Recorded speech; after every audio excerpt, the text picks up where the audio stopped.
Voice of America Washington से news minute के साथ मैं हूं आयशा खालिद। इसराइल पर हमास के मुबैना रॉकेट हमलों के बाद जंग बंदी टूटने के बाद गाजा पर इसराइल के फजाई हमले जारी हैं। हमास और फलस्तीनी हुकाम के मुताबिक इन हमलों में अब तक हमास के एक रहनुमा के खानदान के 2 अफराद समेत 11 अफराद हलाक हुए हैं। ओबामा इंतजामिया के मुताबिक इसके इंटेलिजेंस इदारे उस वीडियो की सदाकत की तहकीक कर रहे हैं जिसमें इस्लामी रियासत के जंगजुओं के हाथों सन 2012 से गायब अमरीकी जर्नलिस्ट का कत्ल दिखाया गया है।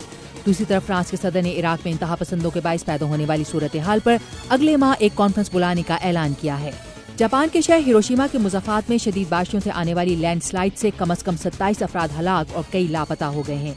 जापानी वज़ीर आज़म ने आफतज़दा इलाके में फौज को तलब कर लिया है, जबकि माहिरीन मौसमियात मजीद बारिशों की पेशेनगोई कर रहे हैं।